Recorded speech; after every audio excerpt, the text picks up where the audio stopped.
Olá, eu sou Antônio Carlos Souza, Tom, sou psiquiatra clínico e sou psicodramatista. Psicodrama é um método psicoterápico, ou individual ou grupal, e também de abordagem de grupo que não seja necessariamente terapêutico.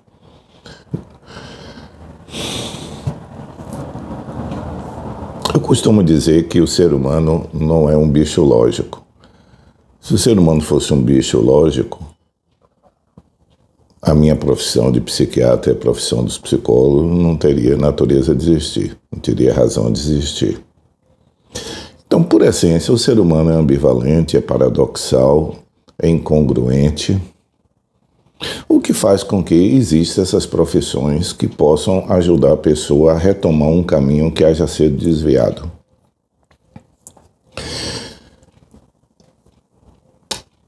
A psiquiatria, fazendo parte da medicina, ela se dirige à queixa, a sintomas. Então, se nós imaginarmos que as queixas, os sintomas, configuram um transtorno psiquiátrico, e esse transtorno psiquiátrico é suficientemente importante para interferir na vida da pessoa, na qualidade de vida, no desempenho dela, então esse transtorno necessita de ajuda psiquiátrica. Existem frequentemente pessoas que chegam ao consultório, inclusive ontem, que vêm com uma dúvida se eu tenho TDAH ou tenho ansiedade. Como costumava dizer um antigo professor meu na Faculdade de Medicina daqui da UFBA, Salvador, ele costumava, antes de se usar o termo comorbidade, ele dizia que todas as pessoas têm direito de sofrer de hemorroida e unha encravada. Ou seja, as coisas podem acontecer, múltiplas coisas podem acontecer à mesma pessoa. Em psiquiatria isso é verdade. É possível coexistir ansiedade com TDAH, mas, a grosso modo, quais seriam as diferenças e quais seriam as semelhanças? Num recorte bem superficial, numa queixa simples do paciente, as duas se parecem muito. E, inclusive, também com um terceiro quadro, que é o quadro hipomaníaco do transtorno bipolar. Esses três quadros, num único recorte e superficial, numa queixa simples, e se for escutado de uma forma simples a queixa simples, porque a função do psiquiatra é traduzir as queixas simples em complexificar elas, tornar complexa, quase que dá um nó na língua. Por quê? Porque o paciente vai traduzir as coisas na linguagem dele, vai colocar as coisas na linguagem dele. A nossa é traduzir para a linguagem do psiquiatra. E o paciente pode chegar com uma mesma queixa, tendo três razões diferentes para tê-la, podendo ter as três, inclusive, mas as três não são iguais.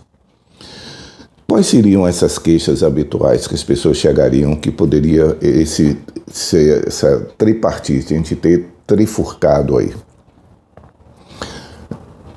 Eu sou desatento, eu sou atrapalhado, desastrado, começo as coisas e não termino, e minha memória é péssima. Quando as pessoas, e sou muito inquieto, essa descrição caberia em qualquer uma das três. Por isso que escutar de uma forma simples, uma queixa simples, é complicado.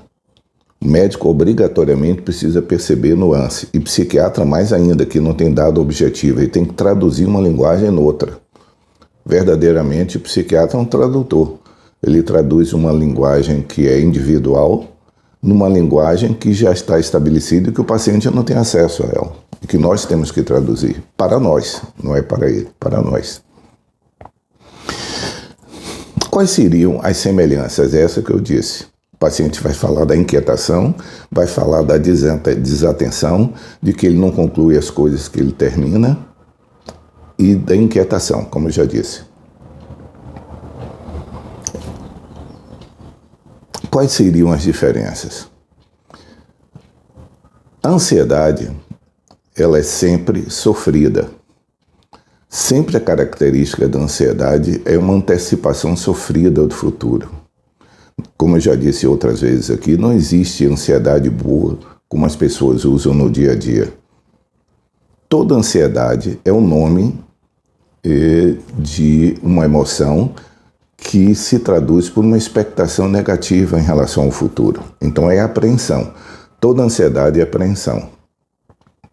Então uma pessoa que tem um quadro de ansiedade é uma pessoa que continuamente está antecipando o futuro de uma forma negativa, mas sofrendo no presente aquilo que poderá ou não acontecer no futuro. Tem razões ou não de acontecer no futuro. Essa apreensão, ela pode se traduzir por desatenção. Por que razão? Porque a pessoa ansiosa é como se a atenção dela fosse um foco de luz que está dirigido para o teor da preocupação dela. O foco de luz está dirigido para dentro. Está preso no foco da preocupação. Portanto, todas as outras coisas que lhes acontecem, elas ficam no fundo. Portanto, a pessoa é capaz de dizer, minha memória está péssima, porque as pessoas me dão um recado e eu não me lembro o que foi. Ou seja, o genérico que não depende da atenção, a generalidade, a pessoa pega. Mas o conteúdo específico que depende da atenção, não, porque o instrumento da atenção está voltado para o tema da pré-ocupação, que aliás é a melhor definição de ansiedade, é a definição leiga. É uma ocupação antecipada. Então, todo quadro de ansiedade tem uma apreensão, tem um grau de sofrimento, pode se traduzir por desatenção ou por queixa de falta de memória, porque a atenção está presa no objeto da preocupação.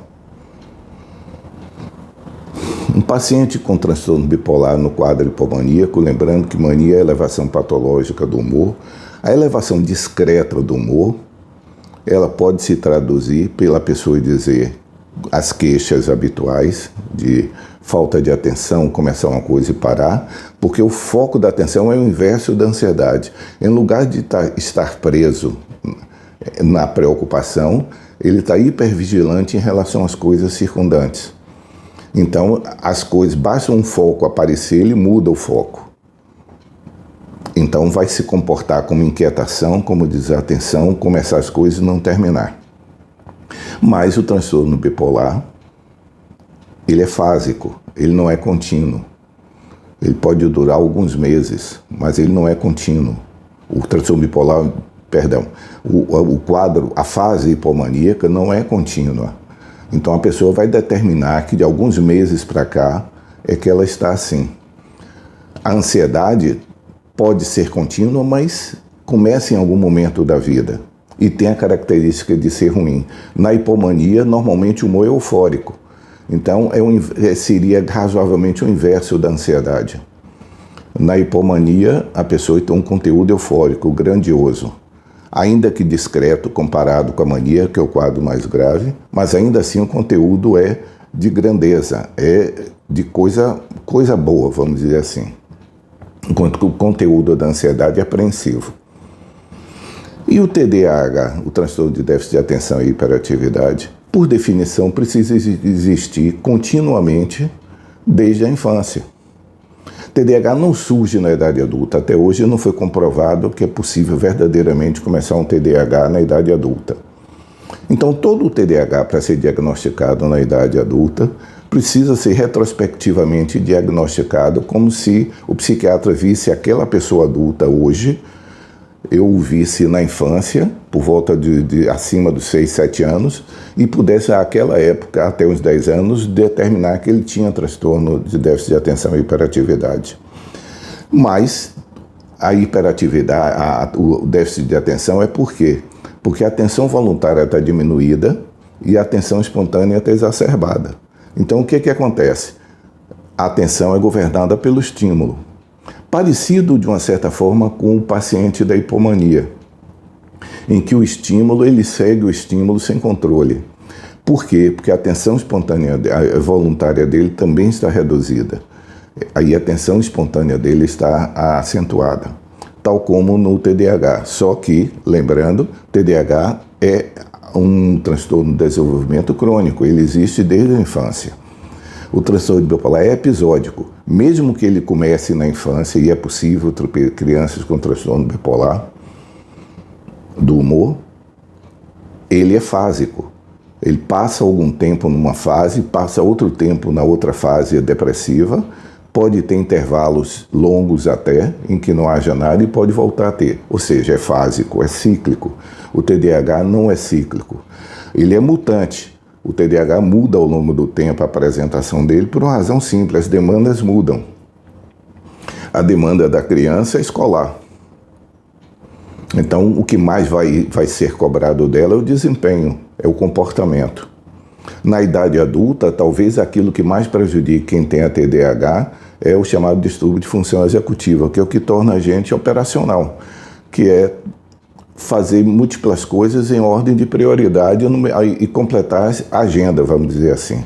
A gente iniciar o dia programando e tendo alternativas para aquilo, para as coisas que nós formos fazer. E fazemos mesmo.